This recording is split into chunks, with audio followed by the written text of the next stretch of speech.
Bonjour à tous, c'est Cécile, Éducation Canine 31, j'espère que vous allez bien. Alors, je vous rejoins aujourd'hui pour une petite vidéo, je vous l'avais promis, donc je suis sur mon petit terrain d'éducation à la serre et je suis accompagnée, vous risquez de les entendre ou de les voir passer, donc de mes deux petits pensionnaires, Oliver et Doug. Alors, je voulais revenir sur le petit mot que j'avais mis sur ma page Facebook quand je vous ai demandé un petit peu ce que vous souhaitiez améliorer chez votre chien. Donc j'ai eu pas mal de réponses. Alors honnêtement, je ne vais pas répondre à tout le monde un par un. Je vais vraiment faire une généralité un petit peu et discuter ensemble justement comment améliorer la relation et la compréhension de mon chien. Alors, je voulais vous parler un petit peu d'abord de voir un petit peu les problèmes en fait. Donc quand on a une problématique avec un chien, il faut d'abord voir un petit peu si c'est réellement un problème. Voilà, je vais vous expliquer. Donc c'est-à-dire que par exemple, j'ai une personne qui m'avait mis que le chien creuse. Voilà, donc il creuse des trous dans le jardin. Alors il faut savoir que finalement c'est un comportement normal d'un chien. C'est pas un problème le fait qu'il creuse des trous. Par contre, c'est notre vision à nous d'humains et notre vision de notre jardin et l'intérêt qu'on va avoir à notre jardin qui va poser problème entre guillemets. C'est-à-dire que par exemple moi, personnellement, mon jardin, je m'en fiche un petit peu et c'est vrai que mes chiens, c'est un peu leur monde à eux. Et alors il y a des eaux qui traînent, des bouteilles d'eau, des trous. Voilà, c'est un petit peu Bagdad entre guillemets, excusez-moi du terme, et bon, ça me gêne pas en fait. Par contre, moi je comprends tout à fait que si on a un joli jardin avec une belle herbe, qu'on s'est embêté à planter des fleurs, etc., et que le chien passe sa journée à faire des trous, bon, je comprends que ça soit une problématique. Donc il faut regarder un petit peu pourquoi le chien fait ça, qu'est-ce qu'on peut lui faire à la place, etc.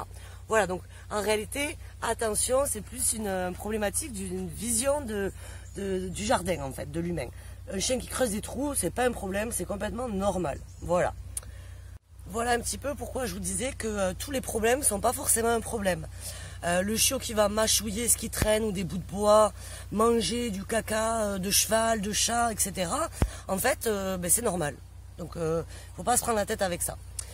Voilà, donc des fois, regardez bien si le problème est vraiment un problème au niveau de l'espèce canine. Ou si c'est pas nous qui sommes un petit peu tatillons des fois.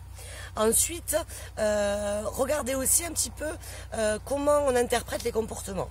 C'est-à-dire que souvent, je vois, et moi aussi ça m'arrive, on est là, je voudrais que mon chien arrête de sauter. Je voudrais que mon chien arrête de tirer sur la laisse. Je voudrais que mon chien ne monte pas sur le canapé. Alors, moi je comprends ce que vous voulez, entre guillemets. Enfin, quoique, pas trop. Parce qu'en fait, qu'est-ce que vous voulez à la place de ça? Parce que le chien, quand on lui dit arrête de faire ça, arrête de tirer, de monter sur le canapé, en fait, on lui demande rien. Alors c'est un petit peu complexe là, on est dans l'éducation pure. Si je demande à quelqu'un d'arrêter de faire quelque chose, je l'ai demandé, c'est une aberration.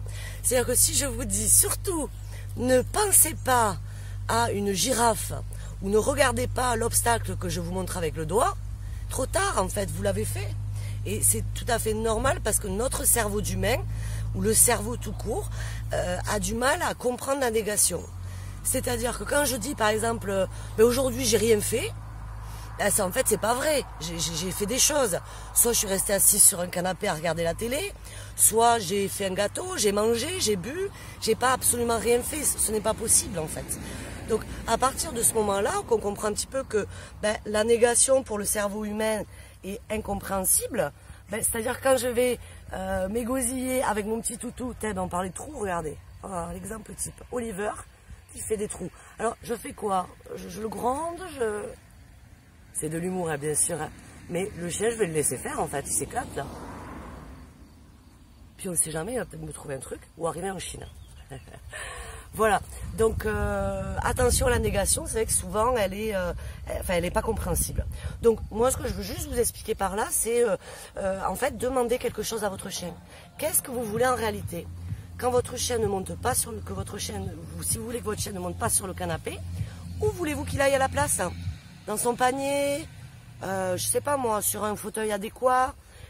Voilà, apprenez-lui ce que vous voulez, au lieu de lui interdire ce que vous ne voulez pas. Ça, je vous assure que la communication sera beaucoup plus sereine, plus simple, et votre chien vous comprendra beaucoup mieux. Donc regardez vraiment, petit 1, si votre problème est vraiment un problème. Petit 2, si votre chien est capable d'apprendre autre chose à la place. Il faut lui demander autre chose. Voilà. Je crois que vous entendez un petit peu la musique. Donc aujourd'hui et ce week-end, on fête les 10 ans des écuries d'Ankaila. Donc vous voyez les beaux drapeaux derrière moi. Donc aujourd'hui c'est les 10 ans, ce sera un spectacle. Et demain c'est porte ouverte pour tout le monde. Donc n'hésitez pas à venir. Je serai aussi disponible de 14h à 16h pour répondre à toutes vos questions en ce qui concerne votre chien. On passera un petit quart d'heure, 20 minutes par personne. Et ça sera à peu près en semi-privé pour avoir des petits groupes et être assez à l'aise. Voilà, je vous remercie. Je vous souhaite une très belle journée. Profitez de ce temps magnifique et de ce super week-end. À bientôt.